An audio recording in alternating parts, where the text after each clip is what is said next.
எழுச்சியுடன் நடந்து கொண்டிருக்கின்ற வேலூர் புத்தக திருவிழாவிலே இந்த 4ஆம் ஆண்டு நிகழ்ச்சியில் உங்களோடு பங்கேற்று என்னுடைய கருத்துக்களை வழங்குவதற்கான ஒரு அரிய வாய்ப்பை நல்கிய மாவட்ட நிர்வாகத்திற்கு முதற்கண் என்னுடைய நன்றியை நான் தெரிவித்துக் கொள்ள விரும்புகிறேன். குறிப்பாக இந்த அமர்வினுடைய தலைவர், நான் ஆசிரியன் என்பதை மிக பெருமையோடு இங்கே பதிவு செய்தார். எங்களுடைய மாவட்ட முதன்மை கல்வி அலுவலர் மதிப்புக்கும் அன்பிற்கும் உரிய சு தயாளன் அவர்களுக்கு என்னுடைய வணக்கத்தினை நான் தெரிவித்துக் கொள்ள விரும்புகிறேன். அவரை பற்றி நான் மிகவும் குறிப்பிட்டு சொல்லியாக வேண்டும். நான் பல அதிகாரிகளோடு பணியாற்றி இருக்கிறேன். அண்மையிலே கூட எங்களுடைய ஒன்றியத்திற்கு அவர் பேசுவதற்காக வந்திருந்தார், ஆசிரியர்களோடு பேசுவதற்காக. எந்த அளவிற்கு கடிந்து கொள்வாரோ அந்த அளவிற்கு புன்னகையோடு அவர் பேசுவார். அந்த புன்னகை ஒரு வகையிலே எவ்வளவு பெரிய கல்லையும் அல்லது இறுக்கத்தையும் கூட கரைத்து விடும் அந்த ஆற்றல் கொண்டது என்பது எங்களுக்கு தெரியும். ஏனென்றால் மிக கடுமையான சொற்கள் எனக்கு நான் பல இடங்களிலே சொல்லியிருக்கிறேன். ஒரு ஆசிரியர் எங்கு தோற்கிறார், ஆசிரியர் தோற்கிற இடத்தில் அவர் பிரம்பை எடுக்கிறார் என்று நான் சொல்வது உண்டு. சொற்களுக்கு பயனில்லை என்று சொல்கின்ற இடத்திலே, அவருடைய அணுகுமுறைக்கு பயனில்லை என்று சொல்கின்ற இடத்திலே அவர் தன்னுடைய பிரம்பை கையாள தொடங்குகிறார் என்று நான் சொல்வது உண்டு. பிரம்பை கையாளாத தகப்பன் தன்னுடைய மகனை சிட்சிக்கிறான் என்று விவிலியத்திலே சொல்லி இருக்கிறது. அது வேறு கதை. ஆனால் உண்மையிலே சொற்களுக்கு மிகப்பெரிய ஆற்றல் இருக்கிறது. அதை எப்படி வெளிப்படுத்துவது என்பதற்கு மிகப்பெரிய ஒரு உத்தி இருக்கிறது. கடந்த ஆண்டு நான் அமெரிக்காவிலே இருக்கக்கூடிய ஃபெட்னாவிலே தமிழ் மன்றத்திலே பேசுவதற்காக சென்ற போது, இது எங்களுடைய துறைக்கு கிடைத்த பெருமை என்று சொல்லி கையெழுத்திட்டு எனக்கு அந்த தடையில்லா சான்றை வழங்கி என்னை அமெரிக்காவுக்கு அவர் அனுப்பி வைத்தார். அந்த அளவிற்கு ஒரு ஆசிரியர்கள் பால் மிகப்பெரிய அன்பையும் மரியாதையும் கொண்டிருக்கக்கூடிய ஒரு தோழர். அது மட்டுமின்றி மாணவர்கள் மிகச் சிறப்பாக படிக்க வேண்டும் என்கின்ற அந்த உறுதிப்பாட்டிலே அவர் மிகவும் உறுதியாக இருக்கக்கூடியவர். அவர் உள்ளிட்ட மேடையில் இருக்கக்கூடிய அலுவலர்களுக்கு என்னுடைய வணக்கத்தினை நான் தெரிவித்துக் கொள்ள விரும்புகிறேன். அரங்கத்தில் இருக்கக்கூடிய தோழர்களுக்கும் என்னுடைய வணக்கம். எனக்கு முன்பாக பேசி அமர்ந்திருக்கின்ற அன்புக்குரிய தம்பி தமிழ் திருமான் சொற்சிலம்பம் ஆடிவிட்டு போயிருக்கிறார். நம்முடைய தமிழ் சமூகத்திலே ஒரு நம்பிக்கை இருக்கிறது. கமர்ஷியல் ஹீரோக்கள் தான் சூப்பர் ஸ்டார்ஸ். பறந்து பறந்து அடிக்க வேண்டும், பஞ்ச் டயலாக்குகளை பேச வேண்டும், அவர்கள் சூப்பர் ஸ்டார்ஸ். அதை போலவே கமர்ஷியலாக எழுதக்கூடிய எழுத்தாளர்கள் இருக்கிறார்கள், அவர்களுக்கான ஒரு பார்வை இருக்கிறார். அது மட்டுமின்றி மேடையிலே சொற்சிலம்பம் ஆடக்கூடியவர்கள் மிகச்சிறந்த பேச்சாளர்கள், மறுக்கவில்லை. அவருடைய மனன ஆற்றலை நான் பார்த்து வியந்து போனேன். உண்மையிலேயே இன்றைக்கு மனப்பாடம் செய்வது என்பது சாத்தியம் இல்லாத ஒன்றாக இருக்கிறது. அதற்கடுத்து கவிதை என்று வருகிற போது அன்பார்ந்த தோழர்களே, சொல் அடுக்கு மொழிதான் கவிதை என்று நாம் நினைத்துக் கொண்டிருக்கிறோம். இதையெல்லாம் உடைக்கின்ற வகையிலே ஒரு எழுத்தாளர் என்கின்ற அடிப்படையிலே உங்களுடைய மனதோடு பேச வேண்டும் என்று நான் விரும்புகிறேன். என்னை கேட்டால் மொழியினுடைய அழகு முக்கியம் அல்ல. மொழி எப்படி வேண்டுமானாலும் இருந்துவிட்டு போகட்டும். தந்தை பெரியார் அவர்கள் அதனால்தான் தமிழை கடிந்து கொண்டார். காட்டுமிராண்டி மொழி என்றே அவர் சொன்னார். எதற்காக அவர் அப்படி சொன்னார் என்பதை சொல்லாமல் இங்கே விமர்சனங்களை வைத்துக் கொண்டிருக்கிறார்கள். அது வேறு. அதை பற்றி நாம் பேசி இதை ஒரு அரசியல் மேடையாக நான் மாற்ற விரும்பவில்லை. ஆனால் நீங்கள் மிக நுட்பமாக நீங்கள் பார்த்தீர்கள் என்று சொன்னால், விதவை என்று ஒரு சொல் இருக்கிறது. ஆனால் அதற்கு இணையான பெண் சொல் என்ன, ஆண் சொல் என்ன? கைம்பெண் என்று நாம் சொல்லுகிறோம், ஆனால் ஆணுக்கு என்ன சொல்லை நாம் பயன்படுத்துகிறோம் என்கின்ற ஒரு கேள்வி இருக்கிறது. இப்படி மிக நுட்பமாக அவர் பல தளங்களிலே ஊடுருவி மொழியை பார்த்தார். அந்த அடிப்படையில் தான் மொழி என்பது கருத்தை கடத்துவதற்கான ஒரு கருவி என்று அவர் சொன்னார். அதனால்தான் ஒரு இடத்திலே சொன்னார், ஒருவேளை தமிழ் திருமால் தம்பி கோபித்துக் கொள்ள கூட கூடும், ஆனால் கோபித்துக் கொள்ளலாம் தாராளமாக. தந்தை பெரியார் அவர்கள் சொல்லுகிற போது ஒரு இடத்திலே சொன்னார், நீங்கள் ஆயிரக்கணக்கான பக்தி பாசுரங்களை மனனம் செய்வதை விட 10 திருக்குறளை படியுங்கள், அது மிகச் சிறந்தது என்று சொன்னார். இதுதான் பெரிய. அப்ப ஒரு மொழி என்பது என்ன, அதனுடைய அழகா, அதனுடைய அமைப்பா? இல்லை தோழர்களே, என்னை கேட்டால் மொழி என்றால் அதனுடைய சிந்தனை என்று நான் சொல்ல விரும்புகிறேன். மொழி என்பது சிந்தனை. அந்த மொழி எப்படி சிந்தித்திருக்கிறது, எந்த சிந்தனைக்கெல்லாம் அதிலே இடம் இருக்கிறது, எந்த கருத்துக்களை அது வழங்கி இருக்கிறது, யாருக்காக அது பேசி இருக்கிறது என்பதிலேதான் ஒரு மொழியினுடைய சிறப்பு இருக்கிறதாக நான் நினைக்கிறேன்.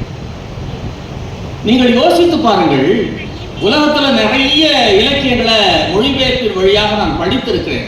அந்த கர்வத்திலே நான் சொல்றேன், தமிழன் என்று சொல்கிற போது அதற்கு ஒரு மிகப்பெரிய மதிப்பு இருக்கிறது. தமிழை போல ஒரு இலக்கண செழுமை கொண்ட, அறிவு நுட்பம் கொண்ட ஒரு மொழி இல்லை தோழர்களே, உலகத்திலேயே இல்லை. உண்மையாகவே சொல்லுகிறேன். யாதும் ஊரே யாவரும் கேளீர் என்று கணியன் பூங்குன்றன் பாடி அந்த பாடல் இருக்கிறது. யோசித்து பாருங்கள், 4 வருட பாகுபாடு என்று ஒன்று இருக்கிறது, அது ஒரு பக்கம். அப்ப 4 இடங்களிலே இருந்து 4 பேர் பிறந்தார்கள் என்று கதை விடுகிறார்கள். எங்கு தாயினுடைய வயிற்றில் பிறக்க முடியுமோ அப்படித்தான் பிறக்க முடியும். ஆனால் கதை இப்படியெல்லாம் போகிறது. வாயிலிருந்து பிறந்தவன் ஒருவன், தோளிலிருந்து பிறந்தவன் ஒருவன், தொடையிலிருந்து பிறந்தவன் ஒருவன், பாதங்களிலே இருந்து பிறந்தவன் ஒருவன், இன்னும் சிலர் எங்குமிருந்தும் பிறக்காமலேயே இருப்பார்கள் என்று சொல்லி தந்தை பெரியாரிடம் இதைத்தான் சொன்னார்கள். அப்ப அவர் சொன்னார், ஐயா நாங்கெல்லாம் எங்க பிறந்தோம், உண்மையிலேயே அம்மா கிட்ட நீங்க எங்க பிறக்கணுமோ அங்கதான் பிறந்தீங்க, நீங்க தான் உண்மையிலே பிறந்த மனிதர்கள் என்று அவர் சொன்னார். அந்த அடிப்படையிலே தோழர்களை நீங்கள் யோசித்து பாருங்கள். இந்த 4 வருட அந்த பாகுபாட்டை, கூறுபாட்டை தன்னுடைய ஒரே ஒரு வரியினாலே கபலீகரம் செய்து அதை தகர்க்கின்ற ஒரு வேலையை கணியன் பூங்குன்றன் அன்றைக்கே செய்திருக்கிறார். யாதும் ஊரே யாவரும் கேளீர். அவன் கேளீர் என்று சொல்லக்கூடிய அந்த சொல்லை மிக மிக கவனமாக அவன் பயன்படுத்துகிறான். யோசித்து பாருங்கள், கேளீர் என்று சொன்னால் அந்த சொல்லுக்கு பொருள் உறவு, உறவினர் என்று பொருள். மன உறவு கொள்ளாமல் நீங்கள் உறவினர் ஆக முடியாது.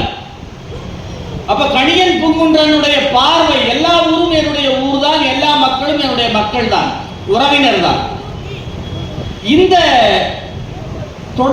தொடர்ச்சியாக அன்பார்ந்த தோழர்களே, தொடர்ச்சியாக இன்னாரெல்லாம் தமிழர்கள் கிடையாது, இதெல்லாம் தமிழர் உணவு கிடையாது, இதெல்லாம் தமிழருடைய வழிபாடு கிடையாது என்றெல்லாம் மிக தொடர்ச்சியாக குற்றச்சாட்டுகள் எழுந்து கொண்டே இருந்தன. மாங்குடி கிழார் என்று ஒரு கவிஞன் இந்த உரையிலே மிகச்சில சங்க பாடல்களில் இருக்கக்கூடிய கருத்துக்களை பகிர்ந்து விட்டு போய்விடலாம் என்று எனக்கு தோன்றுகிறது. அவன் சொல்றான், அடலரும் துப்பின் குறுந்தே முல்லை என்று இன்னான்கு அல்லது பூவும் இல்லை,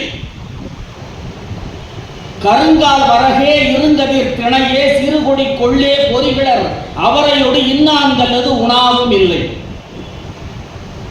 துடியன், பாணன், பறையன், கடம்பன் என்று இன்னான்களது குடியும் இல்லை என்று அவன் சொல்லுகிறான். நீங்க யோசித்து பார்த்தீங்கன்னா இவர்களெல்லாம் குடியே கிடையாது, தமிழ் குடி கிடையாது, இவர்களெல்லாம் ஒதுக்கப்பட்டவர்கள், விலக்கப்பட்டவர்கள் என்று ஒரு குரல் எழுகிறது. அப்பொழுது தமிழ் கவிஞன் எழுகிறான். அவன் சொல்லுகிறான், இல்லை இல்லை, நம்முடைய உணவு என்பது இது, நம்முடைய வழிபாடு என்பது இது. இந்த கவிதையினுடைய இறுதியில் ஒன்று சொல்றாங்க, அது எனக்கு வியப்பாக இருந்தது. 3000 ஆண்டுகளுக்கு முன்பு.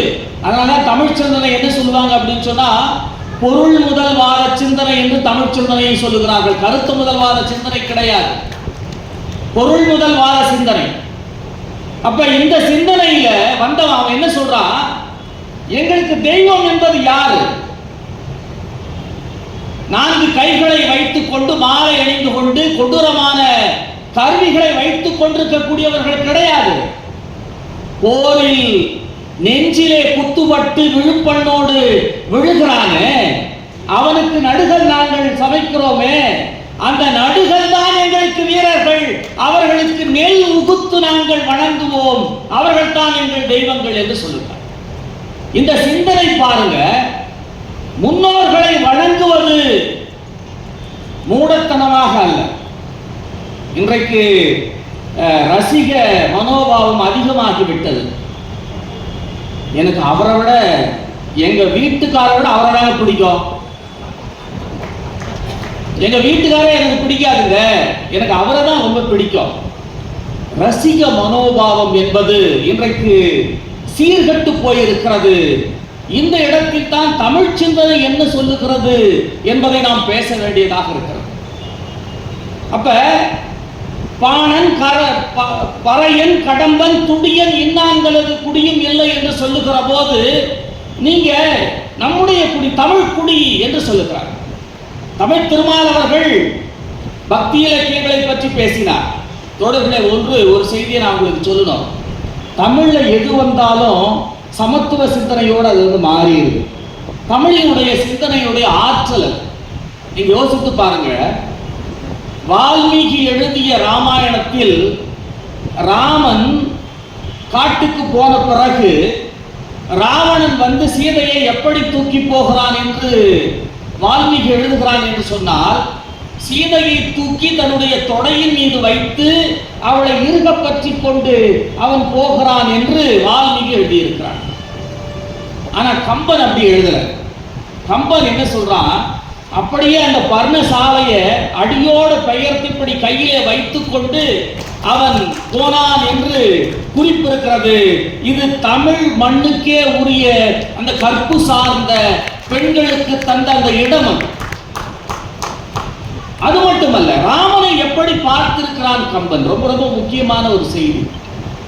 அவரே ஒரு இடத்துல வந்து ஒரு செய்தியை சொன்னார், ஒரு பாசுரத்தை சொன்னார். குகனோடு சேர்ந்து ஐவரானோம் என்பது. நீங்கள் யோசித்து பார்த்தீர்கள் என்று சொன்னால் 4 வர்ண அந்த சாஸ்திரங்களை நீங்கள் இணைத்து பார்த்தால் பஞ்சமர்களையும் சேர்த்து 5 பேர் நாங்கள் என்று சொல்லக்கூடிய தமிழ் சிந்தனையாக அங்கு மாற்றப்படுகிறது.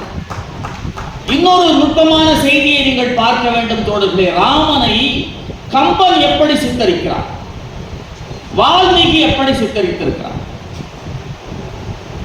ராமன் ஆட்சி செய்து கொண்டிருக்கிறான். பக்கத்திலே இருக்கக்கூடிய கிராமத்திலே ஒரு பார்ப்பனருடைய குழந்தை இறந்து விடுகிறது. ஏதோ நடக்கக்கூடாத சாஸ்திர மீறல் ஒன்று நடந்திருக்கிறது என்று சொல்லி ராமனிடம் சென்று புகார் தருகிறார்கள். உடனே ராமன் என்ன செய்கிறான், காட்டிற்கு போகிறான். போன உடனே அங்கு பார்த்தால் தலைகீழாக ஒருவன் தொங்கிக் கொண்டு தவம் செய்து கொண்டிருக்கிறான். ராமன் அவனை பார்த்து கேட்கிறான், நீ யார், உன்னுடைய பெயர் என்ன? என்னுடைய பெயர் சம்புகன், நான் தவம் செய்வதனால் பொய் சொல்லல் ஆகாது, எனவே நான் சொல்லுகிறேன், நான் சூத்திரன் என்று அவன் சொல்லுகிறான். ராமன் எந்த கேள்வி முறையும் இல்லாமல் தன்னுடைய வாளை எடுத்து ஒரே வெட்டாக சம்புகனுடைய தலையை வெட்டி விடுகிறார். ராமன் செய்த அந்த செயல் சரியா என்ற கேள்வியை நாம் கேட்டுக்கொண்டோம் என்று சொன்னால், சூத்திரர்கள் தவம் இயற்றக்கூடாது என்று சொல்லக்கூடிய வட சிந்தனை இருக்கிறதே, வடபுலத்து சிந்தனை இருக்கிறதே, அந்த சிந்தனையுடைய வெளிப்பாடுதான் வால்மீகி இடத்திலே வெளிப்படுகிறதை நாம் பார்க்கிறோம். ஆனால் கம்பன் இந்த சமூக வதைபடலத்தையே அவன் வைக்கவில்லை. இங்குதான் தமிழ் பார்வை என்பது இருக்கிறது என்பதை நாம் பார்க்க வேண்டும் அன்பார்ந்த தோழர்களே. ஆனால் இன்னைக்கு என்ன செய்தி? ஒருவேளை பாரதி இன்றைக்கு இருந்திருந்தால் என்ன பாடி இருப்பார்? யாமறிந்த மொழிகளிலே தமிழ் மொழி போல் இனிதாவது எங்கும் காணோம் என்று சொல்லிவிட்டு அவன் சொல்லுகிறான், பாமரராய் விலங்குகளாய் உலகனைத்தும் இகழ்ச்சி சொல்ல பான்மை கெட்டு நாம் நமது தமிழர் என கொண்டு இங்கு வாழ்ந்திருத்தல் நன்றோ. ஏதோ அண்மையில் நடந்த சம்பவத்தை பார்த்தே காய்த்தப்புற மாதிரி இருக்கு பாரதி. அப்புறம் அவன் என்ன சொல்றான்? தேமதுர தமிழோசை உலகமெல்லாம் பரவும் வகை செய்தல் வேண்டும் என்று சொல்லுகிறான். ஒருவேளை பாரதி இன்று இருந்திருந்தால் உலகத்துக்கெல்லாம் போய் இங்க தமிழ் பரப்பாதீங்க, தேமதுர தமிழோசை தமிழ்நாடெங்கும் பரவும் வகை செய்தல் வேண்டும், இதுவே போதுங்க, இந்த தலைமுறைக்கு எதையாவது நீங்கள் சொல்லுங்கள். இந்த தலைமுறையோடு நாம் பேசுகிறோமா? கையிலே போன் கிடைத்து விட்டால் போதும், 24 மணி நேரமும் அவர்கள் ரீல்ஸ்லேயே தான் இருக்கிறாங்க. அவர்களுக்கு ஒரு கருத்து செறிவான சிந்தனை என்பது அவர்களுக்கு இல்லை. ஒரு சிந்தனை ஒருங்கமைப்பு இல்லை, கான்சென்ட்ரேஷன் என்று சொல்லக்கூடிய ஒன்று இன்றைய இளைஞர்களிடம் பதிவாகிவிட்டது. வீட்டில் பார்க்கிறேன், நான் பயணம் செய்கின்ற இடங்களில் பார்க்கிறேன். அப்ப ஆசிரியர்களுக்கு மிகப்பெரிய பொறுப்பு இருக்கிறது. இங்கு அழகிய பெரியவன் என்கின்ற அரவிந்தன் என்று பேசிக் கொண்டிருக்கிறேன் என்று சொன்னால் அதற்கு காரணம் என்னுடைய தமிழாசான் சுப்பிரமணியம் அவர்கள். நான் படிக்கிற போது அவர் வகுப்பறையிலே சொல்லுவார், ஓய்வு நேரங்களில் புத்தகங்களை படிக்க வேண்டும், என்ன படித்தா என்று எனக்கு வந்து சொல்ல வேண்டும் என்று அவர் சொல்லுவார். அதற்காகவே நாங்கள் போய் படித்தோம். புரியுதோ புரியலையோ, கண்ணதாசனை படித்தேன், சுரதாவை படித்தேன், வாலியை படித்தேன், தேடி தேடி படித்தேன். என்னுடைய இளமை காலத்திலேயே நீங்கள் நம்ப மாட்டீர்கள், நான் 8வது அல்லது 7வது படிக்கிற போதே மணிமேகலை காப்பியத்தை நான் படித்தேன். அன்பார்ந்த தோழர்களே, உலகத்திலேயே அப்படி ஒரு கருத்து இல்லவே இல்லை. அறம் என்பது என்னன்னு கேட்கிறாங்க. மணிமேகலை சொல்றா, உலகத்தில் இருக்கக்கூடிய எல்லாருக்கும் உண்டியும் உடையும் உறையும் தருவதுதான் அறம் என்று சொல்லுகிறாள். 2500 ஆண்டுகளுக்கு முன்பு, 3000 ஆண்டுகளுக்கு முன்பு உலகத்திலேயே இப்படி ஒரு குரல் இல்லை தோழர்களே, இப்படி ஒரு சிந்தனையே கிடையாது. அந்த சிந்தனையை வாங்கி கொண்டு தமிழ்நாடு அரசு மாண்புமிகு முதல்வர் என்ன சொல்லுகிறார்? நாங்க உடையும் கொடுக்கிறோம், உண்டியும் கொடுக்கிறோம், உறையும் கொடுக்கிறோம், ரொம்ப முக்கியமா கல்வி கொடுக்கிறோம் என்று அவர் சொல்லுகிறார். நான் முதல்வர் போன்ற பல திட்டங்கள் இருக்கிறது. கல்வியை கொடுத்து விட்டால் அவன் சிந்தனை மேம்படும், அவன் சிந்திக்க தொடங்கி விடுவான் என்கின்ற அந்த செய்தி. அன்பார்ந்த தோழர்களே, தமிழில் இருக்கக்கூடிய அந்த சிந்தனை வளம் இருக்கிறது, அது மிக மிக முக்கியமானது. சமத்துவ பார்வை. நான் ஒரு ஒரு சாங்கை சொன்னேன். இன்னொரு பாடல், பாண்டியன் நன்னாரனை பார்த்து பாடிய மருதன் இளநாகனார் பாடிய பாடல் புறநானூற்றிலே அந்த பாடல் இருக்கிறது. நமர் என கோல் கோடாது, பிறர் என குணம் கொல்லாது, ஞாயிற்று அன்ன வெண்ணிறல் ஆண்மையும் திங்கள் அன்ன தன் பெரும் சாயலும், வானத்தன்ன வன்மையும் மூன்றும் உடையை ஆகி இல்லோர் கையற நீ நீடு வாழிய நெடுந்தகை மணலினும் பலவே என்ற அந்த பாடல். என்ன இந்த வரி பாருங்க, எவ்வளவு அழகா சொல்லியிருக்கான். நமர் என கோடல் கோடாது, எங்க ஆளு அவங்க ஆளு. ஒரு மேடைக்கு பேச போறோம்னு வச்சுங்களேன், அப்படியே மெல்ல அப்படி கையை போட்டு மெல்ல அப்படி தடவுறது, நூல் ஏதாவது உருள்தா, ஓ நம்மாள். அப்புறம் வேற ஏதாவது சின்னம் வச்சிருக்காரா, அல்லது வேற ஏதாவது இப்படி போட்டிருக்காரா, நம்மாள். தென் மாவட்டங்கள் சீர்கெட்டு போயிருக்கிறது என்று சொல்லி இன்றைக்கு SC/ST கமிஷனுடைய துணைத் தலைவர் இமயம் அவர்கள் தன்னுடைய பேட்டியிலே சொல்லியிருக்கிறார். தோழர்களே, பிள்ளைகள் எந்தெந்த சாதி என்கின்றதுக்கு ஏற்ற அடையாளத்தோடு கயிறு கட்டிட்டு வராங்களாம். அது மட்டும் இல்ல, சைக்கிள் விடுறது, வண்டி விடுறது கூட தனித்தனியா தான் விடுறாங்க. அப்படின்னா அவன் வகுப்பறையில எப்படி உட்காருவான்? இதை பற்றி நாம் கவலையே கொள்ளக்கூடாதா? எவ்வளவு மிக மோசமான ஒரு சிந்தனை. என்னை கேட்டால் இந்தியாவில் கல்வி இல்லாதது ஒரு பிரச்சனை அல்ல, தமிழ்நாட்டில் சிறந்திருக்கிறது. உணவில்லாதது பெரிய பிரச்சனை அல்ல. இந்தியாவுடைய மிகப்பெரிய பிரச்சனையாக நான் கருதுவது சாதிய பிரச்சனை தான். டாக்டர் பாபா சாஹேப் அம்பேத்கர் அவர்கள் ஒரு விஷயத்தை சொன்னார். ரொம்ப உலகத்தில் இருக்கிறவங்க எல்லாம் கவனமா இருக்கணும். இந்தியாவில் இருக்கிறவன் எங்க போனாலும் ஜாதியை தூக்கி போய் அங்க வச்சிருவான், அங்க அது ஒரு பெரிய பிரச்சனையாயிடும் என்று அவர் அன்றைக்கே தன்னுடைய நூலிலே எழுதினார். அது இன்றைக்கு நிஜமாகி கொண்டிருக்கிறது. லண்டன் பல்கலைக்கழகத்திலே அண்மையிலே தந்தை பெரியார், ஆக்ஸ்போர்ட் பல்கலைக்கழகத்திலே தந்தை பெரியார் அவர்களுடைய அந்த படத்தை திறந்து வைத்து முதல்வர் அவர்கள் பேசினார். ஒரு செய்தியை சொல்லணும். இங்கிலாந்து பாராளுமன்றத்திலே சாதிக்கு எதிராக சட்டம் இயற்றி இருக்கிறார். இங்கிலாந்துல எதுக்கு ஏற்றணும்? இந்தியாவில் ஜாதி இருக்கு, இங்கிலாந்துல ஜாதி இருக்கா? இங்கிருந்து போறான்ல, இவன் சும்மா இருக்கிறதுல. அண்மையில நீங்க ஒரு ரீல் பார்த்துருப்பீங்க. பாஸ்டன் அந்த நகரத்தினுடைய தமிழ் சங்கத்தில் நான் போய் பேசிட்டு வந்தேன். அவன் கொங்கு விழான்னு கொண்டாடுறாங்க தோழர். ஒரு வண்டியில இங்க எப்படி ஆட்டின்னு போனாங்க பாரு. உள்ள ஒருத்தர் இருக்கார் ஜெயில, ஆணவ படுகொலையை செய்துட்டு. எங்க அண்ணன் போனாங்க. அதே போல பாஸ்டனில் அப்படி ஒரு 25 பேர் பெரிய வண்டியை உட்கார்ந்து கொண்டு 4 புறமும் ஆட்டிக்கொண்டு அந்த வண்டியை எடுத்துட்டு போறாங்க. அமெரிக்காவில் அண்மையில் ஒரு வீடியோ கூட வந்தது. அதாவது அமைதி என்று சொன்னால் என்னவென்றே தெரியாதவர்களாக இந்தியர்கள் இருக்கிறார்கள். அங்க பக்கத்தில் இருக்கிறவங்க யாருமே தெரியாது. ஆனா இவங்க அங்க போயிட்டு பண்ணக்கூடிய அட்டுழியங்களும் அமக்களமும் இருக்கு, அது ரொம்ப கொடூரமானது. அதனால ஒரு வெள்ளைய பேட்டி கொடுக்கும்போது சொல்றான், if I permitted to kill a man, I will kill an Indian என்று அவன் சொல்றான். எவ்வளவு கொடூரமான நிலைமைக்கு போயிருக்கு பாருங்க. எனக்கு கொலை, ஒரு மனிதனை கொலை செய்யலாம் என்று எனக்கு அனுமதி அளித்தால் நான் இந்தியனை கொள்வேன் என்று அவன் சொல்லுகிறான் என்று சொன்னால், அவன் இங்கு போய் என்ன வேலையை எங்க அவன் செய்திருக்கிறான்? அப்ப நமர் பிறர் என்று பார்க்காமல் நீ பொதுவான ஒரு சிந்தனையோடு இருக்க வேண்டும் என்கின்ற ஒன்று. இன்னொன்று, பெண்களுக்கு சில குணங்கள் வேணும்னு சொல்லுவாங்க. தோழர் பேசுகிற போது கூட சொன்னார், பெண்களை பெண் பார்க்க போகிற போது சமைக்க தெரியுமா, தாலாட்டு பாட தெரியுமா? எந்த காலத்தில் இருக்காருன்னு எனக்கு தெரியல. அவருக்கு கல்யாணம் ஆயிடுச்சு, அந்த பிரச்சனையெல்லாம் முடிஞ்சிருச்சு. இன்னைக்கு இருக்கக்கூடிய யங்ஸ்டர்ஸ் கிட்ட கேட்டு பாருங்க, அவங்க சொல்லுவாங்க அவங்களுடைய பிரச்சனையெல்லாம் என்னன்னு சொல்லி. அச்சம், மடம், நாணம், பயிர்ப்பு என்று மனப்பாடம் பண்ணி இதை ஒப்பிக்கலாம். அப்படியே ஒரு பெண் ரொம்ப அச்சப்படணும், நாணப்படணும், அப்புறம் அவளுக்கு மடம் இருக்கணுமா, மடம், அவ மடைச்சியாக இருக்கணுமா. கொஸ்டின் சொன்னாங்க, அப்படியாங்க அப்படின்னு கேட்டுக்கணும். அது அப்படி கேட்டுக்கிறாங்கன்றது வேற விஷயம், அது உள்ள என்ன நடக்குதுன்னு நமக்கு தெரியும். பயிர்ப்புன்னு ஒன்று இருக்கு.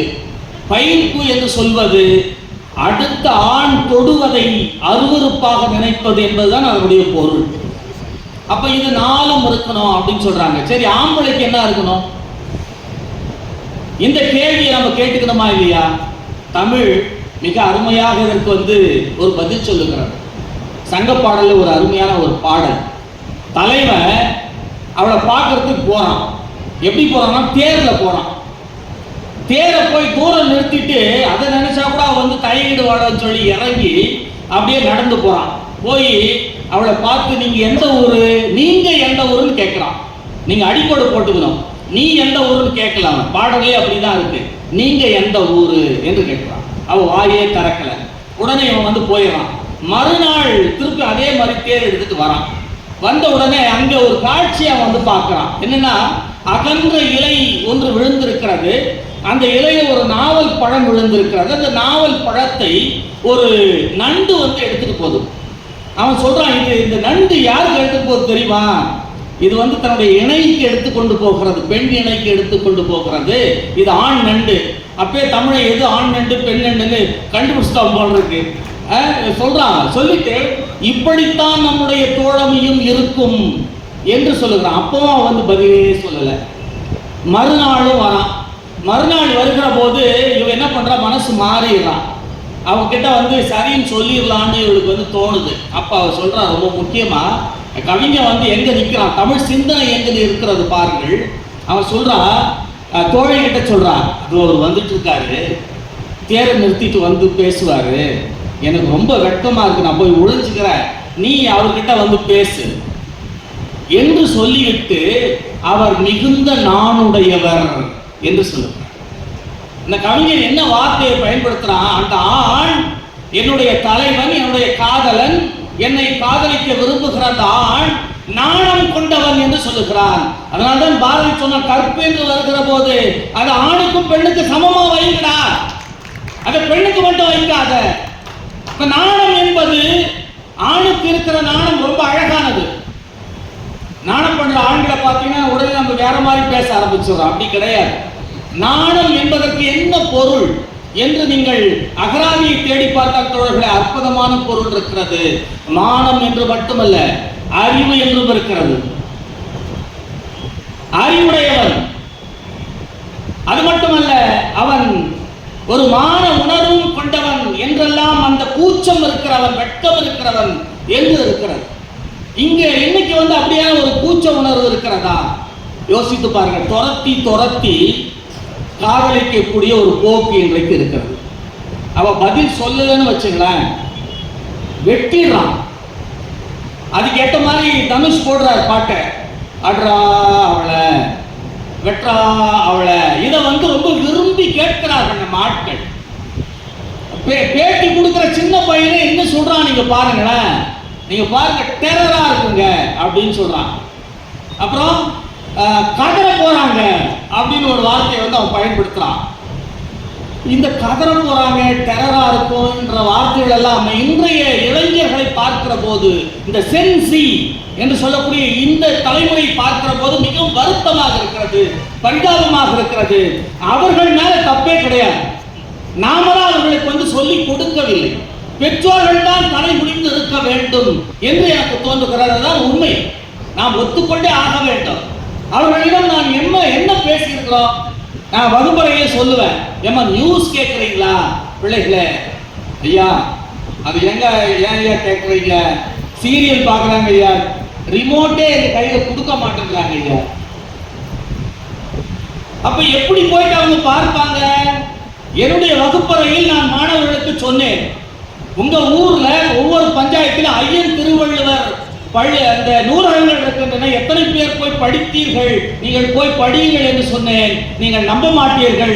என்னுடைய 8ஆம் வகுப்பிலே இருந்து 3 மாணவர்கள் போய் படித்து விட்டு வந்து, நான் திங்கட்கிழமை வகுப்புக்கு போன உடனே ஐயா நாங்க போய் படிச்சுட்டு வந்தோம்னு சொன்னாங்க. நான் 3 பேரையுமே நிறுத்தி கைகளை தட்ட சொல்லி அவர்களை வாழ்த்த சொன்னேன். ஏன்னா அறிவிலும் அரிதான காட்சியாக மாறிவிட்டது அன்பார்ந்த தோழர்களே. பழமையையும் மரபையும் நம்முடைய அறிவார்ந்த சிந்தனையையும் இணைத்து கற்றுத்தரக்கூடிய ஒரு போக்கு என்பது இல்லை. ஹூஸ்டன்ல போய் இறங்குறேன் நான். பட்டாவில் இருந்து வரவேற்பதற்காக தோழர்கள் வந்திருக்காங்க. அங்கிருந்து உட்கார்ந்து நானும் எழுத்தாளர் வெண்ணிலா அவர்களும் அப்படியே பயணம் செய்து போனோம். நடுவில் ஒரு காஃபி குடிக்கலாம்னு சொல்லிட்டு ஒரு கிளப், ஒரு கடை இருந்துச்சு.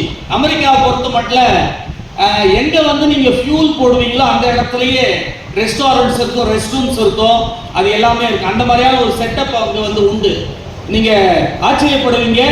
ஒரு பெட்ரோல் பங்க் நான் வந்து பார்த்தேன். கிட்டத்தட்ட அங்க இருக்கக்கூடிய அந்த பெட்ரோலை வழங்கக்கூடிய கருவிகள் மட்டுமே 1000 பம்ப்ஸ் வந்து அங்க இருக்கு. அவ்வளவு மாபெரும் ஒரு பெரிய இடம் அது. அப்ப அந்த மாதிரியான ஒரு இடத்துல போயிட்டு நாங்க நிறுத்திட்டு காஃபி வந்து நாங்க ஆர்டர் பண்ணிட்டு பார்த்தோம். என்னுடைய கண்ணையே என்னால் நம்ப முடியவில்லை. நான் போன்ல போட்டோ எடுத்து வந்தேன். அதை பற்றி எழுதணும்னு நான் நினைச்சிருக்கேன். ஒரு கல்லூரி படிக்கக்கூடிய வயதில் இருக்கக்கூடிய ஒரு மாணவன் காஃபி கிளப்ல உட்கார்ந்துட்டு அவன் பாட்டுக்கு ஒரு புத்தகத்தை எடுத்து அப்படியே படிச்சுட்டு உட்கார்ந்துட்டு இருந்தான். எனக்கு இது கண்கொள்ளா காட்சியாக இருந்தது. நான் அப்புறம் வந்து அதை ஜூம் பண்ணி அவன் என்ன புத்தகத்தை படித்துக் கொண்டிருக்கிறான் என்று கூட பார்த்தேன். அது ஒரு கமர்ஷியல் புத்தகம் தான், எதுவாக what ever it is maybe, அது பிரச்சனை கிடையாது. ஆனால் அவன் படிக்கிறான் இல்லையா? அப்ப அந்த இடத்திலே நீங்கள் அந்த அரசு சொல்லி தருகிறது, நம்முடைய அரசும் சொல்லி தருகிறது. நீங்க என்னுடைய நண்பர் ஒருவர், அவர் வந்து லண்டன்ல ரொம்ப நாள் இருந்தார். அங்க ரொம்ப முக்கியமான செய்தி, இங்க இருக்கக்கூடிய நிறைய இளம் பெற்றோர்கள் இருக்கிறீங்க, அவங்களுக்கு நீங்க இதை வந்து செய்யணும்னு நான் கேட்டுக்கிறேன். நான் என்னன்னா, அவர் லேட்டா உட்கார்ந்துட்டு சர்வீஸ் பண்ணிட்டு இருந்தாருன்னா அதிகாரி வந்து கேட்பாராம், ஏன் வீட்டுல ஏதாவது பிரச்சனையா, நீங்க வீட்டுக்கு போங்களேன் அப்படின்னு சொல்லுவார். இங்க நம்ம தயானந்த் சார் போல இருக்கிறவங்க வந்து 10 மணி 11 மணி வரைக்கும் அவங்க வேலை பார்க்குறாங்க, அவங்க இணையர் வந்திருக்கிறாங்க, அவங்கள கேட்டால் தான் அது தெரியும் நமக்கு. ஏன்னா நம்ம பார்த்துட்டே தான் இருக்கிறோம். ஆனால் அங்கே இருக்கக்கூடிய கல்ச்சர் வந்து வேற. அதோட ரொம்ப ரொம்ப முக்கியமான ஒரு செய்தி தொடர்ல, மாலையில் ஆணோ பெண்ணோ தந்தையோ தாயோ வீட்டுக்கு போன உடனே குழந்தையை ஹக் பண்ணணுமா, கட்டிப்பிடிக்க வேண்டும் என்று சொல்லுகிறார். ஆனால் நீங்க யோசித்து பாருங்க, இங்க நிறைய அப்பாக்கள் இருக்கிறீங்க, உங்கள் அப்பாக்களிடம் வெட்கப்படாமல் மேற்கொண்டு எத்தனை ஆண்கள் இங்கு பேசி இருக்கிறீர்கள். நீங்க யோசித்து பாருங்க, வெட்கம் வருகிறது நமக்கு. எதை சொன்னாலும் அம்மா கிட்ட போய் சொல்றாங்க. பெண் கூப்பெய்துகிற போது அதை முதலில் தந்தையிடம் சொன்னால் மிகச் சிறந்தது என்று உலகில் அறிஞர்கள் சொல்லியிருக்காங்க. தெரியுமா உங்களுக்கு? அம்மா கிட்ட போய் சொல்லக்கூடாதான், தந்தையிடம் சொல்ல வேண்டும். அப்ப இந்த சிந்தனையை தமிழ் 2500-3000 ஆண்டுகளுக்கு முன்பே ஆண் நாணம் கொண்டவன் என்கின்ற ஒரு விஷயத்தை அங்க வந்து வைக்கிறது. இன்னொன்று, நவீன கவிதையை நீங்க பாருங்களேன், பாரதியினுடைய கவிதை தான். உலகத்துல வேற எந்த கவியனாவது இப்படி சொல்லியிருப்பானா, வேற எந்த மொழியாவது இப்படி பேசியிருக்குமா? பகைவனுக்கு அருள்வாய் நன்னெஞ்சே. என்னங்க இது? பகைவனுக்கு நான் ஏங்க அருள்ணும்? என்னால எத்தனை பேர் வேணாலும் செத்து போயிட்டுங்க, நான் ஒரு சாரி கேட்க மாட்டேங்க. நான் எதுக்கு மன்னிப்பு கேட்கணும்? நான் என்ன தவறு செய்தேன்? இந்த கர்வ சிந்தனை, தலைகன சிந்தனை, क्रूर சிந்தனை இன்றைக்கு குறையோடி போயிருக்கிற அந்த சூழல்ல பாரதி நமக்கு கற்றுக் கொடுக்கிறான், பகைவனுக்கு அருள்வாய் நன்னெஞ்சே. ஒரு நாள் பாரதியை பார்க்கறதுக்கு நண்பர் வரார். அந்த நண்பர் என்ன சொல்றார், பாரதி அந்த நேரத்தில் எங்க இருக்காருன்னா பாண்டிச்சேரியில இருக்கார். நண்பர் சொல்றார், வெளியவே வரக்கூடாது பாரதி, பாண்டிச்சேரியில உதவலாம், ஏன்னா அங்க வந்து பிரெஞ்சு அரசு இருக்கிறது. வெளியே கொஞ்சம் தாண்டினா, கொஞ்சம் தூரம் போய் தாண்டினா தமிழ்நாடுடைய பார்டர். உங்க மேல இருக்கக்கூடிய அந்த கைது செய்யக்கூடிய வாரண்ட்டை வந்து ரத்து பண்ணிட்டாங்க தமிழ்நாட்டில், அதனால நீங்க வாங்க, நம்ம காலால நடந்து போவோம் என்று சொல்லி பாரதி அப்படியே கூட்டிக்கிட்டு அப்படியே வந்து போறார். எதிரில் இன்னொரு நண்பர் வர, பாரதியை பார்த்த உடனே அதிர்ச்சி, அவருக்கு என்ன பண்ணிட்டு இருக்கிறீங்க நீங்க, கொஞ்சம் நீங்க தாண்டி போனீங்கன்னா உங்களை கைது பண்ணிடுவாங்க, ஏன் வெளியே வந்தீங்கன்னா பாரதி திரும்ப வீட்டுக்கு வந்துடுறாரு. மறுநாள் அந்த நண்பர் அவரை பார்க்கறதுக்கு வர்றார். பாரதி இந்த செய்தியை அவங்களுடைய மனைவி செல்லம்மா கிட்ட சொல்லி இருக்காரு. வந்த உடனே செல்லம்மாக்கு பயங்கரமான கோபம், அந்த ஆளை பார்த்த உடனே அப்படியே கண்ணமெல்லாம் சிவக்க, கண்ணெல்லாம் பிதுங்க, பார்த்து முறைக்கிறாங்க. அப்பதான் பாரதி இந்த பாட்டை பாடி இருக்கிறார், பகைவனுக்கு அருள்வாய் நன்னெஞ்சே. புகைக்கு நடுவிலேயே தீயை நாம் பார்த்திருக்கிறோங்க, எல்லாவற்றிலும் எல்லாமும் இருக்கிறது, பகைவனுக்கு நீங்கள் அருள வேண்டும் என்கின்ற அந்த தமிழ் சிந்தனை இருக்கிறது. இதை நாம் கொண்டு போய் சேர்க்க வேண்டும் என்கின்ற மிக முக்கியமான ஒரு கடமை நமக்கு இருக்கிறது. இன்னொரு செய்தி படிச்சுட்டு உண்மையிலேயே நான் ஆடி போனேன். வேற எந்த நாட்டிலாவது இப்படி ஒரு வரலாறு இருந்திருக்குமா எனக்கு உறுதியாக தெரியாது. ஒரு அரசன் இருக்கிறான், அந்த அரசனுடைய பெயர் செழியன் சேந்தன். அவன் ஒரு பாண்டிய அரசன். அன்றைக்கு இருந்த அரசர்கள் எப்படி இருந்திருப்பான்ன்றது உங்களுக்கு தெரியும். தோழர்களே, என்ன நடந்ததுன்னா, யுவான் சுவாங் என்று சொல்லக்கூடிய ஒரு சீன பயணி காஞ்சிபுரத்திற்கு வருகிறார். காஞ்சிபுரத்துக்கு வந்து அங்க இருக்கக்கூடிய விஷயங்களை எல்லாம் பார்த்துவிட்டு, நான் இப்படியே பாண்டியனை பார்க்க போகிறேன், பாண்டிய நாட்டுக்கு நான் போகிறேன் என்று சொல்லி அவர் கிளம்புகிற போது அந்த மக்கள் ஒரு செய்தியை சொன்னதாக ஒரு பதிவு இருக்கிறது. அதுதான் ரொம்ப முக்கியமானது. என்ன அப்படின்னு சொன்னா, செழியன் சேந்தன் என்கின்ற அரசன் பஞ்சத்திலே இறந்து விட்டான். இதுக்கு பஞ்சத்துல போய் ஒரு மன்னன் எப்படி இறந்திருப்பா? நூற்றுக்கணக்கான பேர் நெருக்கப்பட்டு கொண்டிருக்கிறார்கள் அப்படின்னு சொன்னா கால் எங்க இருக்குது கிளம்பு என்று சொல்லி அந்த இடத்தை விட்டு ஓடுகிறவன் தானே இன்றைக்கு தலைவராக இந்த சமூகம், கேடுகட்ட சமூகம் யோசித்துக் கொண்டிருக்கிறது. இதை விட ஒரு வெட்கக்கேடான ஒரு விஷயம் ஏதாவது இருக்குமா? எத்தனை நாடுகள் கைகளை நீட்டின, எத்தனை தோழர்கள் கைகளை நீட்டினார்கள். சரி என்று சொல்லி இருந்தால் தோழர்களே, ஈழத்தின் கடலிலே கப்பல் காத்துக் கொண்டிருந்திருக்கும், விமானம் காத்துக் கொண்டிருந்திருக்கும். ஆனால் தமிழினுடைய வீரத்தை உலகிற்கு பறைசாற்றிய மாவீரன் பேரை சொல்ல நான் விரும்பல, தப்பித்து போகவில்லை. போரிலே அந்த மக்களோடு மடிந்தானே, அவன்தான் தலைவன், அவன்தான் தலைவன். இதுதான் தமிழ் மரபு. சேந்தன் இறந்து போனான், அது பஞ்சத்தில் இறந்து போனான் என்று சொன்னார். ஒரு தலைவனுக்கு அழகு என்பது கடைசி வரைக்கும் மக்களோடு நிற்பது, இறுதி வரைக்கும் மக்களோடு நிற்பது, நடுராத்திரியிலே போவது, அவர்கள் கேட்காமலேயே உதவிகளை செய்வது, அவன் திட்டினாலும் அதை பொருட்படுத்தாமல் அவனை அரவணைப்பது. இதுதான் ஒரு தலைவனுடைய அழகு, இதுதான் ஒரு தலைவனுக்கு பண்பாடு. ஆனால் இன்றைக்கு தலைவர்கள் என்று வருகிறவர்களுக்கு அந்த பண்பாடு இருக்கிறதா என்று சொன்னால், 3 நாள் பொறுத்து 75 மணி நேரம் கழித்து பேசுகிற போது கூட வருத்தப்படுகிறேன், மன்னித்துக் கொள்ளுங்கள் என்று ஒரு வார்த்தை கூட பேசாதவன் போய் என்ன தலைவன் என்று நாம் பேசுவது வெட்கக்கேடாக இருக்கிறது என்றுதான் எனக்கு தோன்றுகிறது. தமிழ் அதைத்தான் நமக்கு சொல்லித் தருகிறது. ஒரு அரசன் பஞ்சத்திலே இறந்திருக்கிறான். அவன் நினைத்திருந்தால் பக்கத்து நாட்டுக்கு போயிருக்கலாம், அவன் நினைத்திருந்தால் உணவுப் பொருட்களை சேகரித்து வைத்துக் கொண்டு தனியாக தன்னுடைய காலத்தை கழித்திருக்கலாம், உயிரையாவது காப்பாற்றிக் கொள்வது. ஆனால் அவன் அதை செய்யவில்லை. இன்னொரு பாடல், நீங்க நல்லது செய்ய வேண்டாங்க, ஆனா கெட்டது செய்ய ஆயுதீங்க அப்படின்னு சொல்லி ஒரு பாட்டுங்க. நல்லது செய்தல் ஆற்றீர் ஆயினும் அல்லது செய்தியில் ஓம்பு மீன். இப்படி ஒரு சிந்தனை தமிழ் சிந்தனை சொல்லுகிறது. இன்னொன்று மிக முக்கியமான ஒரு செய்தியை நான் இங்கே பதிவு செய்தாக வேண்டும். தமிழருடைய மரபு என்பது ஒரு சனநாயக மரபு. இதை நேரு எழுதியிருக்கிறார், இந்திரா காந்தி எழுதியிருக்காங்க. உங்களுக்கு தெரியும், இங்க இருக்கக்கூடிய இளைஞர்களுக்கு தெரியும், உங்களுடைய பிள்ளைகளுக்கு சொல்லிக் கொடுங்கள். குடவோலை முறை என்று ஒன்று இருந்தது. இந்த முறையை, ஜனநாயக முறையை, மக்கள் மன்றம் என்கின்ற ஒரு முறையை முதலில் உலகிற்கு அறிமுகப்படுத்தியது தமிழன் தான். சனநாயக முறை என்கின்ற முறை. நான் நினைச்சிட்டு இருந்த இந்த குடவோலை முறையை தான் அந்த நம்ம உத்தரவேரில் இருக்கக்கூடிய கல்வெட்டு தான் அதை பற்றி சொல்லுகிறது என்று சொல்லி. ஆனால் ஒரு பாடல், மருதன் இளநாகம் எழுதிய ஒரு பாடல்ல ஒரு அற்புதமான ஒரு செய்தி இருக்கிறது. அவன் சொல்லுகிற போது இந்த கவிஞன் ரொம்ப மோசமானவங்க. அவங்க செய்யக்கூடிய அந்த பயன்படுத்தக்கூடிய ஓமை இருக்கிறது, அது காலத்தை எல்லாம் கடந்து விடும். அவங்க ஒரு ஓமையை சொல்லுகிறான். என்ன ஓமை என்று சொன்னால், தலைவன் பொருள் தேடுவதற்காக பாலை நிலத்தில் போய்கொண்டிருக்கிறான். அந்த இடத்துல நிறைய பேர் தண்ணி இல்லாம செத்து விழுந்திருக்கிறாங்க.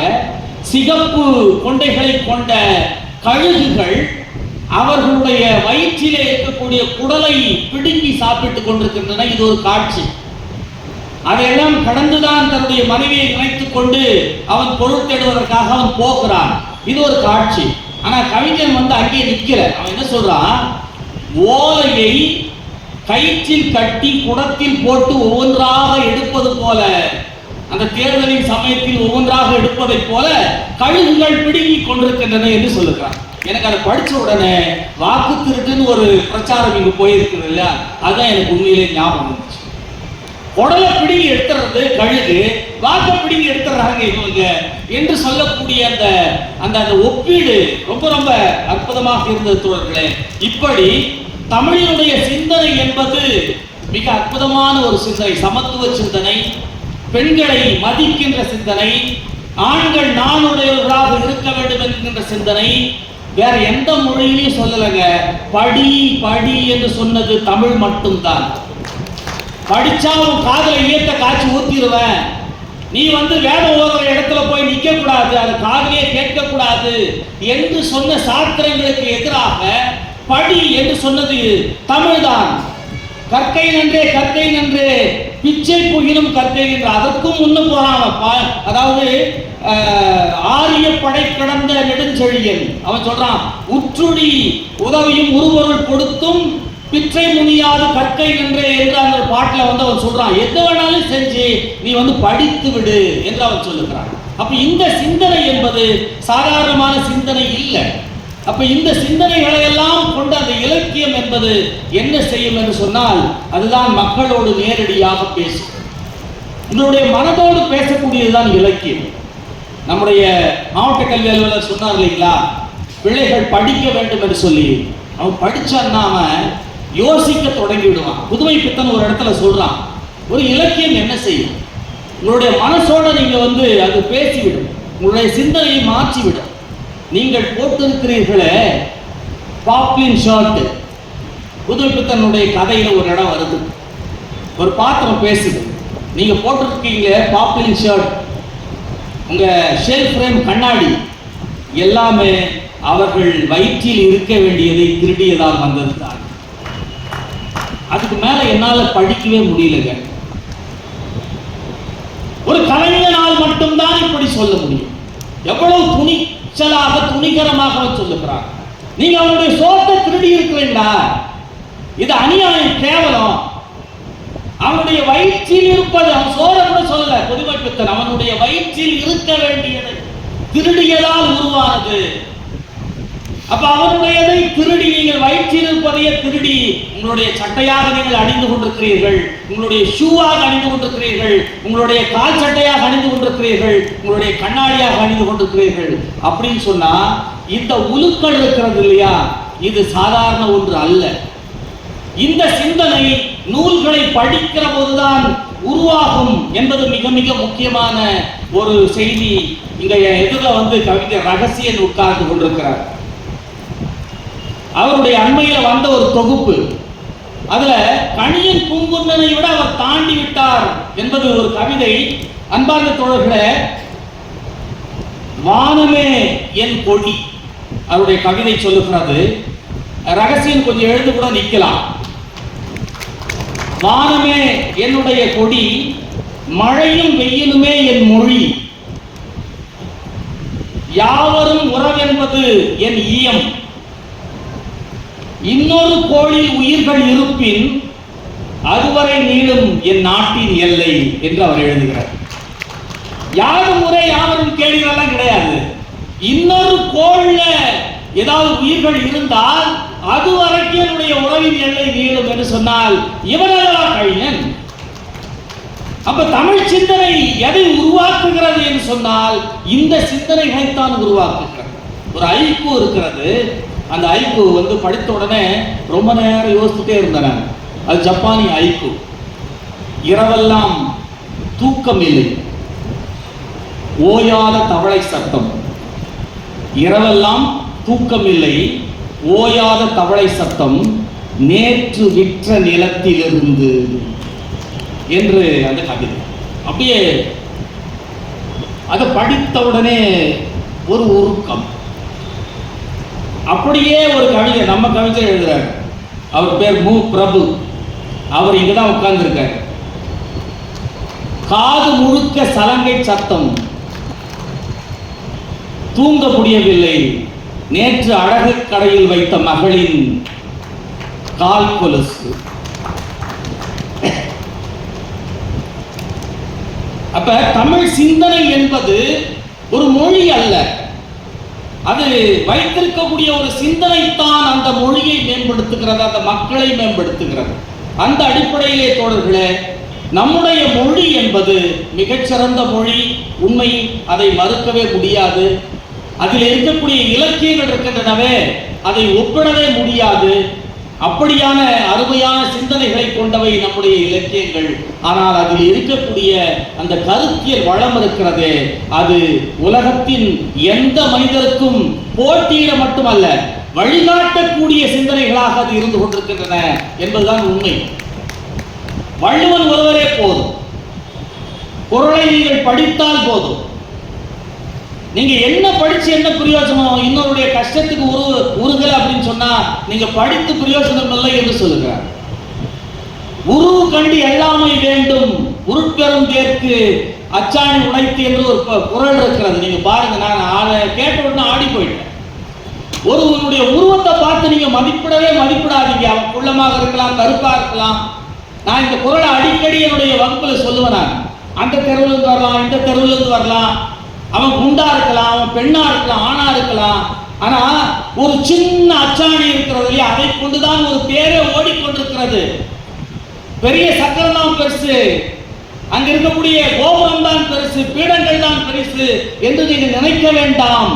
உருவு கண்டு எல்லாமை வேண்டும் என்று சொல்லி வள்ளுவன் சொல்லக்கூடிய அந்த இடம் இருக்கிறது, அதெல்லாம் அற்புதமான ஒன்று. வள்ளுவனை போல ஒரு சிந்தனையாளர், வள்ளுவனை போல ஒரு காதலனும் காதலையும் ஊடிக்கிறதுக்கு உப்ப உதாரணமா சொல்றாங்க. அவன் என்னங்க பையன், என்னங்க வேலை செஞ்சிருக்கான்? யோசித்து பாருங்க. ஒரு புருஷனும் மனைவி அல்லது காதலனும் காதலியும் சண்டை போட்டுக்கிட்டா அந்த ஊடல் உப்பு மாதிரி இருக்கிறோமா, கொஞ்சம் அதிகமாகவும் ஆயிடக்கூடாது, கொஞ்சம் கம்மியாகவும் ஆயிடக்கூடாதான். அவ்வளவு அற்புதமான, கண்ணுக்கு நான் மைய தீட்ட மாட்டேன். ஏன் தெரியுமா? அவர் உள்ள இருக்காரு, எங்க அது குத்தி அவருக்கு காயம் ஏற்பட்டு விடுமோ என்று யார் தாடிகார் எழுதலாம், வள்ளுவர் எழுதுறார். அப்ப இப்படியான சிந்தனைகள் மட்டுமல்ல, சமூகம் சார்ந்த பார்வையை வைத்த ஒரு மாபெரும் சிந்தனை இருக்கிறதே, அது திருக்குறள் தான். இப்படி அற்புதமான சிந்தனைகளை கொண்டிருக்கக்கூடிய இந்த தமிழ் இலக்கியத்தை நாம் இப்படி உட்கார்ந்து ரசித்து விட்டு போவது என்பது தேவைதான். தமிழ்நாடு அரசு அதனால்தான் மாவட்டங்கள் தோறும் புத்தக திருவிழாக்களை நடத்துகிறார். கல்லூரிகளிலே மாபெரும் தமிழ் கனவு நடத்தப்படுகிறது. மண்டலங்களாக பிரித்து இலக்கிய விழாக்களை நடத்துகிறார்கள். இன்னும் சொன்னால் ஆச்சரியப்படுவீர்கள். இந்த லீவு முடிஞ்ச உடனே, நாளைக்கு பள்ளி போன உடனே கலை திருவிழா காத்து கொண்டிருக்கிறது. ஐயா சிரிக்கிறார். அந்த கலை திருவிழாவில் மாவட்ட அளவில் மட்டுமல்ல, மாநில அளவில் நான் நடுவராக போயிருக்கிறேன். நீ யோசித்து பாருங்க, 3 நாள் அந்த பிள்ளைகளோட நான் அங்கேயே இருந்தேன். எங்க அங்க அண்ணா நூற்றாண்டு நூலகம் கோட்டூர்புரத்திலே எங்களுக்கு அருமையான ஒரு இடத்தை அவர்கள் ஹோட்டலில் ரூம் போட்டிருந்தாங்க. மாவட்டத்திலிருந்து வந்த பிள்ளைகள் எல்லாம் அவ்வளவு உற்சாகமாக இருந்தார்கள். அவர்கள் எழுதிய கவிதைகள் புத்தகமாக மாற்றப்பட்டன, அவர்கள் எழுதிய சிறுகதைகள் புத்தகமாக மாற்றப்பட்டன, அவர்களுக்கு பிடித்த புகைப்படங்கள், எடுத்த புகைப்படங்கள் கண்காட்சிக்கு வைக்கப்பட்டன. எந்த அரசுங்க செஞ்சிருக்கு இதை போல? என்னுடைய அனுபவத்தில் சொல்லுகிறேன், எந்த அரசுமே இந்த அரசை போல கல்வியிலே இவ்வளவு இந்த 5 ஆண்டுகளிலே செய்யவில்லை என்பதுதான் உண்மை. இந்த உண்மையை நாம் ஏற்றுக்கொண்டுதான் ஆக வேண்டும். இவர்களுடைய அந்த வரைவறிக்கையிலேயே சொல்றாங்க, வெறுமனே படிப்பது மட்டுமல்ல, கலை சார்ந்த செயல்பாடுகள் பாடத்திட்டத்தில் ஒரு அங்கமாக இருக்க வேண்டும், பிரிக்க முடியாத அங்கமாக இருக்க வேண்டும் என்று சொல்கிறார். நாளைக்கு அவன் படிச்சு என்னவானாலே ஆகலாம், ஆனால் அவன் ஒரு சிந்தனையாளனாக மாறுகிற போது அவன் சொல்லுகின்ற அந்த சொல்லுக்கு கவனம் இருக்கிறது தொடர்பில். எனவே இந்த வேலை என்பது மிக மிக முக்கியமானது. இதை இளைஞர்களிடம் நாம் கொண்டு போய் சேர்க்க வேண்டும் என்பதுதான் நான் சொல்ல விரும்புகின்ற, அழுத்தம் திருத்தமாக சொல்ல விரும்புகின்ற கருத்து. உங்களுடைய பிள்ளைகளோடு அன்பு கூர்ந்து அருள் கூர்ந்து நீங்கள் பேசுங்கள். உங்களுடைய வாசிப்பை பற்றி பேசுங்க, உங்களுக்கு பிடித்த இலக்கியங்களை பற்றி பேசுங்க, திரைப்படங்களை பற்றி பேசுங்க, தவறில்லை. நீங்க கேட்ட பாட்டுகளை பற்றி பேசுங்க. வரும்போது கார்ல பாட்டு கேட்டுட்டு வந்தேன், அந்த பாட்டை பத்தி நான் சொல்ல விரும்பல. ஆனா தொடக்க கால பாடல்கள் நீங்க பார்த்தீங்கன்னா, அன்பினாலே உண்டாகும் இன்ப நிலை என்று ஒரு பாட்டு இருக்கிறது. அன்பினாலே உண்டாகும் இன்ப நிலை இப்படின்னு ஒண்ணு, இதை அறிந்திடாது மாயவலை அப்படின்ற மாதிரி ஒரு பாட்டு வரும். இன்னொரு பாட்டு பார்த்தீங்கன்னா, நீங்க உழைப்பதிலா உழைப்பை பெறுவதிலா இன்பம் உண்டாகும் என்றே சொல் என் தோழா என்று ஒரு பாட்டு. கண்ணதாசன் ஒரு பாட்டு எழுதுறாரு.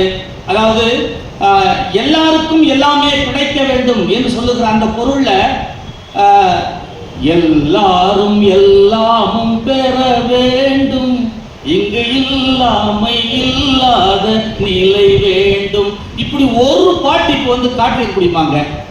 ஒன்றே குலம் என்று பாடுவோம், ஒருவனே தேவன் என்று போற்றுவோம். எத்தனை பாடல்கள்! உழைக்கும் கைகளே, உருவாக்கும் கைகளே, சித்திர சோலைகளே, உமை நன்கு திருத்தை பாரிலே, முன்னும் எத்தனை தோழர்கள் ரத்தம் சொரிந்தனரோ உங்கள் வேரினிலே. பாவேந்தருடைய பாட்டு. ஆனா இன்னைக்கு என்ன மாதிரியான பாட்டு வருது? ஒன்று கூட மனதிலே நிற்கவில்லை, ஒன்று கூட மனதிலே நிற்கவில்லை. அது காற்றுல கலந்து ஒரு இரைச்சலாக மாறி போயிருக்கிறது.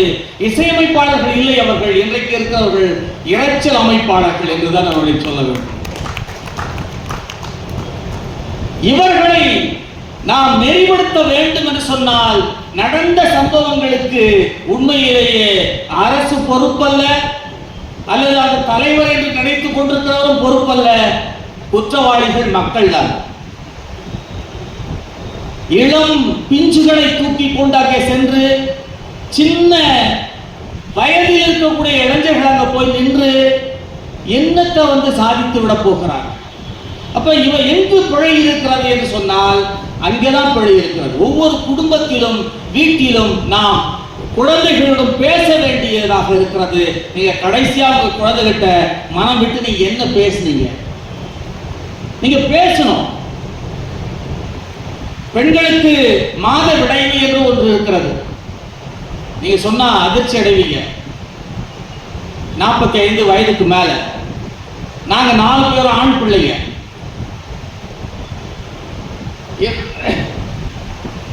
என்னுடைய அம்மா அதை பற்றி என்னிடம் பேசினார்கள், என்கிட்ட சொன்னாங்க. அப்ப தடையின்றி எதுவும் இல்லை. அதை நம்ம எப்படி சொல்றோம்ன்றதெல்லாம் இருக்கு, எப்படி நீங்க பிரசன்ட் பண்றீங்கன்றதெல்லாம் இருக்கு. சொற்களுக்கு ஆற்றல் அதிகம். அதனால்தான் மந்திரம் போல் வேண்டுமடா சொல்லின்பம் என்று பாரதி சொன்னார். அப்ப நீங்க உங்களுடைய பிள்ளைகளிடம் பேசுங்கள். எதை பேசுறது? சாதி பெருமைகளை தயவு செய்து பேச வேண்டாம். உங்களுடைய குடி பெருமையை நீங்க பேசாதீங்க, உங்களுடைய மத பெருமையை பேசாதீங்க. தமிழ் அதை சொல்லி தரல. நீங்கள் பேச வேண்டியது நம்முடைய தமிழ் சிந்தனைகளை பேசுங்கள். வாழ்க்கையில் நீங்கள் எப்படி வெற்றி பெற வேண்டும் என்று பேசுங்கள். குறைந்தது ரசிகனாக அல்ல, எப்படி மனிதனாக மாற வேண்டும் என்று நீங்கள் அவர்களுக்கு கற்றுக் கொடுங்கள். இதைத்தான் நம்முடைய தமிழ் நமக்கு கற்றுக் கொடுத்திருக்கிறது. தமிழ் சமத்துவத்தை மட்டுமல்ல, மாபெரும் சிந்தனையை கொடையளித்திருக்கிறது என்று சொல்லி இந்த அற்புதமான வாய்ப்புக்கு நன்றி கூறி விடைபெறுகிறேன். வணக்கம்.